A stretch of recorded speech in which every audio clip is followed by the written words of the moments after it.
نعرہ رسالات، نعرہ حیدری، حسینیات، یزیدیات، اہل بیت کے دشمن پر لعنات، برائے خوشنودی آل محمد صلوات۔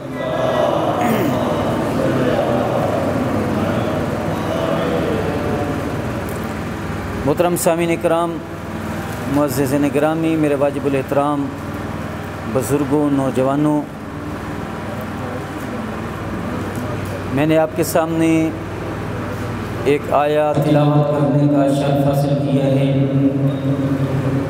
جس کے اندر خداوند عالم کی ذات ارشاد فرماتی ہے کہ یا ایھا الذین آمنوا، اے ایمان والو، کتب علیکم الصیام کما کتب علی الذین من قبلکم لعلکم تتقون، کہ تمہارے اوپر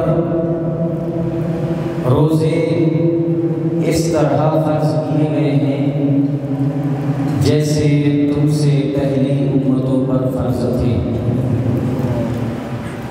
روزے فرض کرنے کا مقصد لعلکم تتقون، کہ تاکہ تم پرہیزگار اور متقی بن جاؤ۔ تو یہ روزے صرف اور صرف ہمارے اوپر یعنی امت محمدی پر فرض اور واجب نہیں ہیں، بلکہ ہم سے پہلے جو امتیں تھیں خداوند عالم نے ان امتوں پر بھی روزوں کو فرض قرار دیا تھا۔ روزہ خداوند عالم کے دین اسلام، احکامات اسلامی میں سے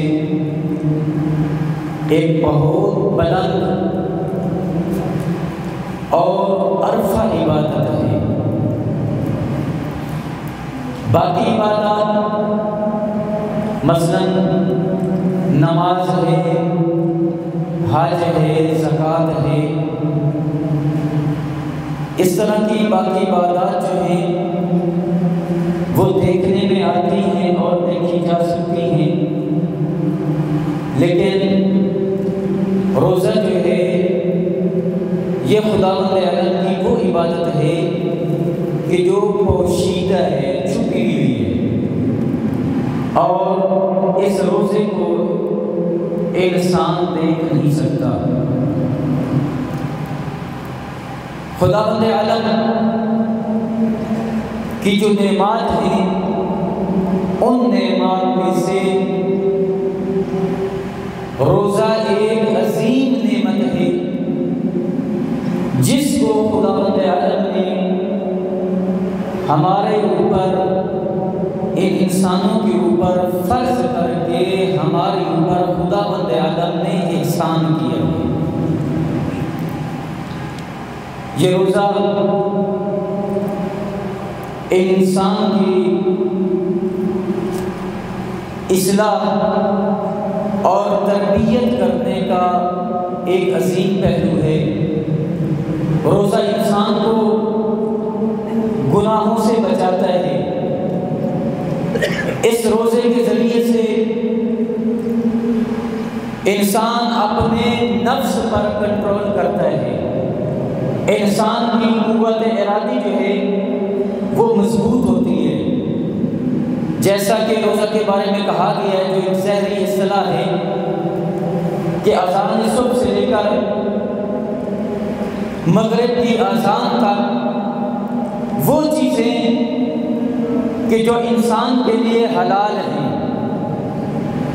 عام دنوں کے اندر انسان ان حلال چیزوں کو کھاتا بھی ہے اور پیتا بھی ہے، انسان ان چیزوں کے اوپر دسترس رکھتا ہے، قدرت رکھتا ہے، خداوند عالم کی طرف سے حلال ہے، لیکن جب انسان روزہ رکھتا ہے تو روزے کے عالم میں یہی چیزیں انسان اس دوران انسان اپنے اوپر ان کو جائز نہیں سمجھتا۔ حالانکہ طاقت رکھتا ہے، قدرت رکھتا ہے، طاقت اور قدرت رکھنے کے باوجود انسان ان کھانے پینے والی چیزوں سے اجتناب کرتا ہے۔ جب اجتناب کرتا ہے تو اس کے ذریعے سے خداوند عالم اس انسان کے اندر اس کی قوت ارادی کو مضبوط کرتا ہے، انسان کے اندر ایک طاقت اور قدرت کو پیدا کرتا ہے کہ یہ انسان بے بہارا حیوانوں کی طرح نہیں ہے کہ جیسے حیوان جس طرح جیسے چاہا جس وقت چاہا جو چیز سامنے آ گئی اس کو کھا لیا، نہیں، بلکہ انسان اور حیوان کا اس روزہ کے ذریعے سے خداوند عالم اس انسانیت کو فرق بتانا چاہتا ہے کہ فرق کیا ہے، انسان کیا ہے، یعنی جو طاقت رکھتے ہوئے، قدرت رکھتے ہوئے ان چیزوں سے اجتناب کرتا ہے، جانوروں کی طرح کھاتا پھرتا نہیں ہے، لیکن جانور کیا ہے، جانوروں کے لیے کوئی مسئلہ نہیں ہے، جانوروں کے لیے کوئی بات نہیں ہے، جس وقت چاہیں، جہاں سے چاہیں، جیسے چاہیں وہ کھا لیتے ہیں۔ یہی انسان اور حیوان کا فرق ہے۔ تو محترم سامعین کرام، روزہ جب انسان رکھتا ہے تو ایک منزل انسان پر ایسی آتی ہے کہ انسان کو بہت بھوک اور پیاس برداشت کرنا پڑتی ہے، بھوک برداشت کرنا پڑتی ہے۔ اور یہ مولا علی علیہ السلام سے روایت ہے کہ جب خداوند عالم نے پیغمبر اسلام کو معراج پہ بلایا تو اس وقت اللہ تعالیٰ نے ہمارے پیارے نبی حضرت محمد مصطفیٰ صلی اللہ علیہ وآلہ وسلم کو ایک بات کہی کہ اے احمد، کاش آپ بھوک، خاموشی اور تنہائی کے آثار کی مٹھاس کا ذائقہ آپ کو معلوم ہوتا۔ جب اللہ کے رسول معراج پہ گئے تو خداوند عالم نے اللہ کے رسول سے کہا کہ اے احمد، کاش بھوک، خاموشی اور تنہائی کے آثار کی مٹھاس کا ذائقہ آپ کو معلوم ہوتا، کاش آپ اس کا ذائقہ چکھتے۔ تو اللہ کے رسول نے کہا کہ اے میرے عظیم مالک، اے عظیم خالق، اے میرے عظیم پروردگار، اس بھوک کا فائدہ کیا ہے؟ اگر میں اس بھوک کو برداشت کروں، اگر اس بھوک کے ذائقہ کو چکھوں تو اس کا فائدہ کیا ہوگا؟ تو خداوند عالم نے اللہ کے رسول کو بتایا کہ اگر آپ بھوک برداشت کریں گے تو اس سے چند چیزیں آپ کو حاصل ہوں گی۔ اے میرے محبوب، اے میرے پیارے نبی، اے محمد مصطفیٰ، آپ کو چند چیزیں اس بھوک کی وجہ سے حاصل ہوں گی، چند فوائد ہیں۔ کون سے؟ سب سے پہلی بات یہ ہے کہ آپ کو حکمت حاصل ہوگی، اس بھوک کی وجہ سے حکمت حاصل ہوگی۔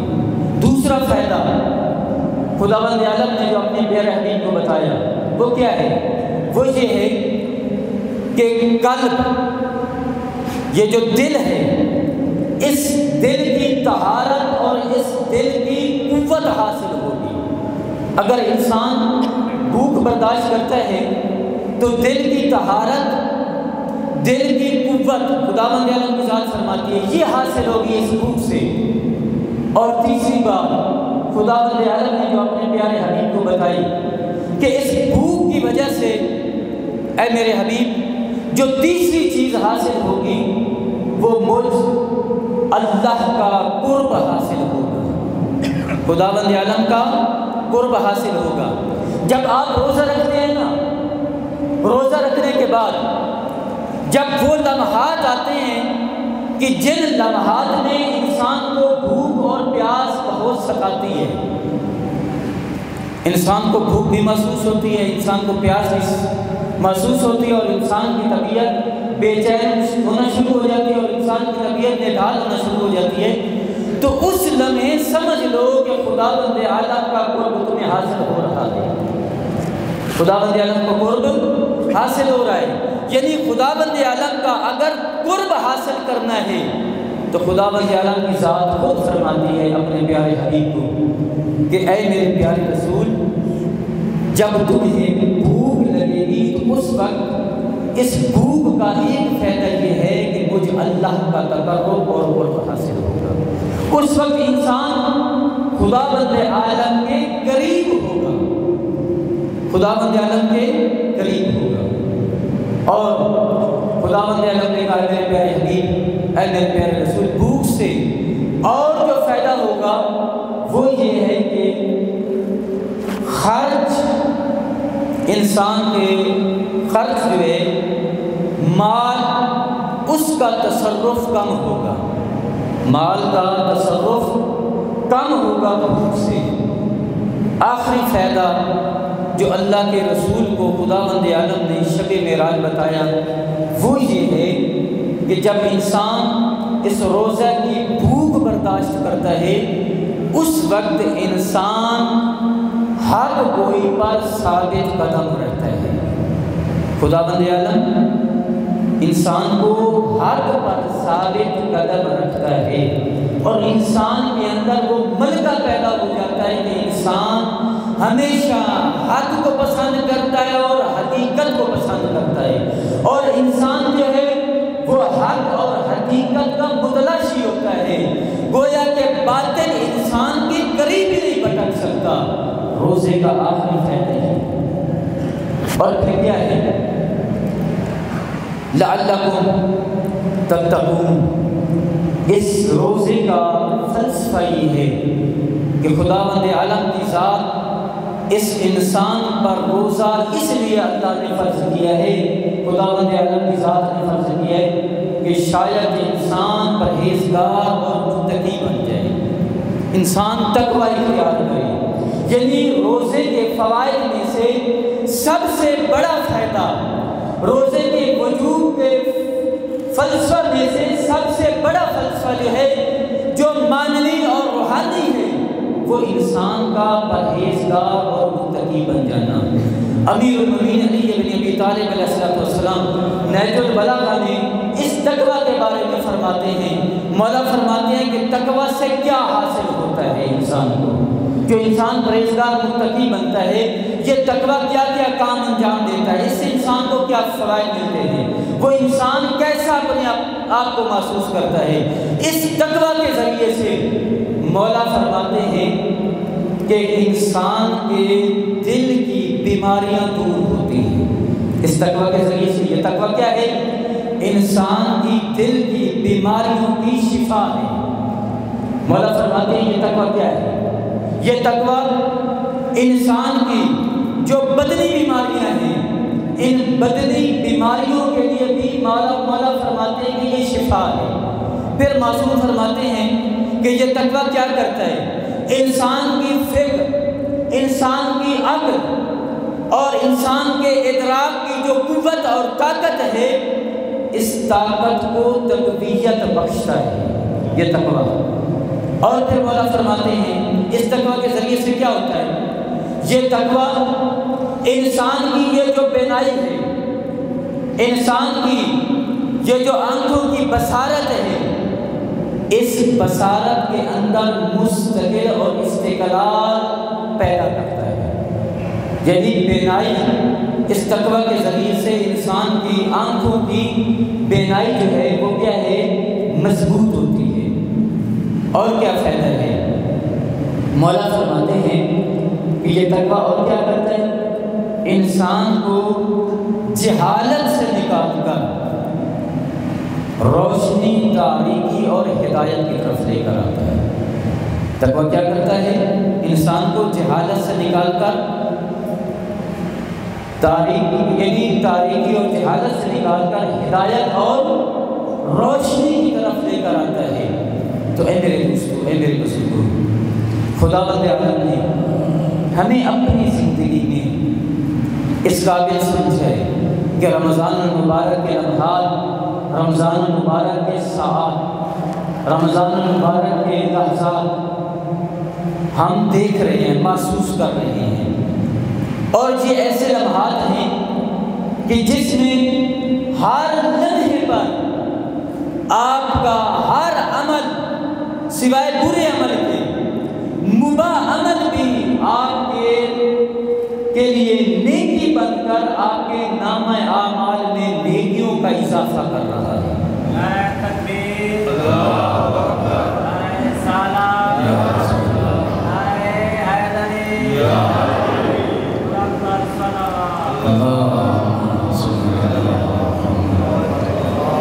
جیسا کہ خطبہ شبانیہ کے اندر وہ مشہور جملات ہیں اللہ کے رسول کی آپ نے سنی ہوئے ہیں، بس تذکر اور یاد دہانی کے لیے کہ مباح عمل بھی اس ماہ مقدس میں آپ کے لیے کیا ہے، نیکیاں بن کر آپ کے نامہ اعمال میں نیکیوں کا اضافہ کر رہا ہے۔ جیسا کہ خطبہ شبانیہ کے اندر موجود ہے کہ وَأَنفَاسُكُمْ فِيهِ تَسْبِيحٌ وَأَنفَاسُكُمْ فِيهِ تَسْبِيحٌ، کہ آپ روزہ کی حالت میں جو سانس لیتے ہیں، یہ سانس بھی آپ کا سانس لینا بھی تسبیح کا ثواب رکھتا ہے۔ حالانکہ جب آپ سانس لیتے ہیں تو آپ کے بدن سے جو سانس نکلتا ہے، جو اندر سے ہوا نکلتی ہے، وہ گندی ہوا ہوتی ہے، اور گندی ہوا عام روٹین کے دنوں میں جب آپ سانس لیتے ہیں تو آپ کا سانس لینا ثواب نہیں رکھتا، اجر نہیں رکھتا، لیکن ماہ مقدس میں رمضان المبارک میں روزہ کی حالت میں اگر آپ سانس لیتے ہیں تو اللہ کے رسول فرماتے ہیں کہ آپ کا سانس لینا تسبیح کا ثواب رکھتا ہے۔ وَنَوْمُكُمْ فِيهِ عِبَادَةٌ، اللہ کے رسول فرماتے ہیں کہ آپ کا نیند کرنا عبادت میں شمار ہے۔ آپ کا سونا باقی مہینوں میں کوئی ثواب نہیں رکھتا، کوئی اجر نہیں رکھتا، لیکن ماہ رمضان المبارک میں جب آپ نیند کرتے ہیں، روزہ کی حالت میں نیند کرتے ہیں، تو اللہ کے رسول فرماتے ہیں اگرچہ آپ سو رہے ہیں، حالانکہ عبادت کی شرط ہے کہ عبادت طہارت کے ساتھ ہوتی ہے، عبادت وضو کے ساتھ انجام دی جاتی ہے، عبادت کے لیے انسان کا عقل اور شعور کا بیدار ہونا ضروری ہے، انسان نیند کی حالت میں نہ ہو، بلکہ عبادت کی شرط ہے کہ انسان بیداری کے حالت میں ہو۔ یعنی اگر کوئی انسان عبادت نیند کی حالت میں انجام دیتا ہے تو وہ عبادت نہیں ہے، وہ عبادت باطل ہے۔ لیکن خداوند عالم نے یہ لطف اور عنایت امت محمدی کے لیے رکھی ہے کہ اگر امت محمدی رمضان المبارک کا روزہ رکھ کر اگر یہ نیند کر جاتی ہے، اگر سو جاتی ہے، تو اللہ کے رسول فرماتے ہیں اس کا سونا بھی عبادت ہے۔ یہ رمضان المبارک کی رحمت اور برکات ہے جن کو ہم محسوس نہیں کرتے۔